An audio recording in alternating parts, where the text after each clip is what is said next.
നമസ്കാരം. പഹൽഗാം ആക്രമണത്തിന് തിരിച്ചടിയായി ഇന്ത്യ ഓപ്പറേഷൻ സിന്ദൂർ എന്ന് പേരിട്ടിരിക്കുന്ന അതിശക്തമായ ആക്രമണത്തിൽ അന്തം വിട്ടിരിക്കുകയാണ് പാകിസ്ഥാൻ.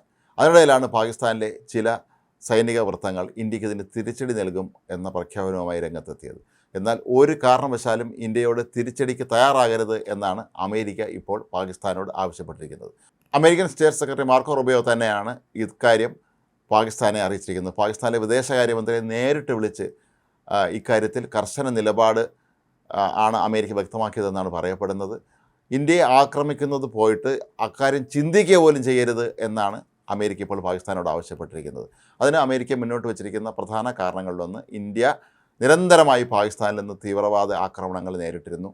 തീവ്രവാദി ആക്രമണങ്ങൾക്കുള്ള തിരിച്ചടിയായിട്ടാണ് ഇന്ത്യ ഇത്തരത്തിൽ പാകിസ്ഥാനിലെ തീവ്രവാദി ക്യാമ്പുകൾ ആക്രമിച്ചത് എന്നും തീവ്രവാദത്തിനെതിരായ പോരാട്ടത്തിന് എക്കാലത്തും അമേരിക്ക പിന്തുണ നൽകുമെന്നും അതുകൊണ്ട് തന്നെ ഒരു കാരണവശാലും പാകിസ്ഥാൻ ഇന്ത്യയോട് തിരിച്ചടിക്കാൻ നിൽക്കരുത് എന്നുമാണ് അമേരിക്ക വ്യക്തമാക്കിയിരിക്കുന്നത്. മാത്രമല്ല, പാകിസ്ഥാൻ ഇന്ത്യയെ തിരിച്ചടിക്കാൻ ഇറങ്ങിയാൽ അത് പാകിസ്ഥാൻ എന്ന രാജ്യത്തിൻ്റെ അന്ത്യം തന്നെ ആയിരിക്കുമെന്ന് പൊതുവെ എല്ലാവർക്കും അറിയാം. ഈ ഒരു സാഹചര്യത്തിൽ കൂടിയാണ് ഇത്തരത്തിലുള്ള ഒരു കർശന നിർദ്ദേശം ഇപ്പോൾ അമേരിക്കൻ സർക്കാരിൻ്റെ ഭാഗത്ത് നിന്ന് ഉണ്ടായിരിക്കുന്നത്. നിരവധി പാശ്ചാത്യ മാധ്യമങ്ങളാണ് ഇപ്പോൾ ഇക്കാര്യം റിപ്പോർട്ട് ചെയ്തിരിക്കുന്നത്. പാകിസ്ഥാൻ നിരന്തരമായി കള്ളപ്രചരണം നടത്തിയാണ് ഇപ്പോൾ പിടിച്ചെടുക്കാൻ ശ്രമിക്കുന്നത്. അതിൽ ഒന്നാണ് ഞങ്ങൾ ഇന്ത്യയോട് ഏറ്റുമുട്ടുമെന്നും തിരിച്ചടിക്കുമെന്നൊക്കെയുള്ള ചില സൈനിക മേധാവികളുടെ പ്രസ്താവനകൾ. എന്നാൽ പാകിസ്ഥാൻ്റെ സൈനിക മേധാവി പോലും ഇപ്പോൾ എവിടെയാണെന്ന് ആർക്കും അറിയില്ല എന്നുള്ളത് സംബന്ധിച്ച വാർത്തകളും പുറത്തു വന്നിരുന്നു. ഇയാൾ വിദേശ രാജ്യത്തേക്ക് കുടുംബവുമായി രക്ഷപ്പെട്ടതായിട്ട് പോലും വാർത്തകൾ പുറത്തു വന്നിരുന്നു. പാക് അധിനിവേശ കാശ്മീർ ഉൾപ്പെടെ പാകിസ്ഥാൻ തീവ്രവാദികളെ തീറ്റിപ്പോറ്റുന്ന എല്ലാ മേഖലകളിലും അതിശക്തമായ തോതിലുള്ള ആക്രമണം തന്നെയാണ് ഇന്ത്യ നടത്തിയത്.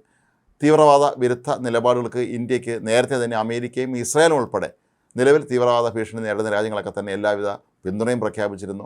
ഇന്ത്യയുടെ ഏറ്റവും മികച്ച പ്രതിരോധ പങ്കാളിയാണ് ഇസ്രായേൽ. ഇസ്രായേലിൻ്റെ ചാരസംഘടനയായ മൊസാദൊക്കെ തന്നെ ഇന്ത്യയിൽ തീവ്രവാദികളുടെ ആക്രമണങ്ങൾ നേരിടുന്ന കാര്യത്തിലൊക്കെ തന്നെ കൃത്യമായ മുന്നറിയിപ്പുകൾ എല്ലാ കാലത്തും തന്നിട്ടുണ്ട്. ബാലാക്കോട്ട് ആക്രമണം ഉൾപ്പെടെയുള്ള ഇന്ത്യയുടെ വളരെ സുപ്രധാനമായ പല സൈനിക നടപടികൾക്കും ഇസ്രായേലിൻ്റെ സൈനിക സഹകരണവും ഇന്ത്യക്ക് ലഭിച്ചിരുന്നു എന്നുള്ളത് സത്യമാണ്.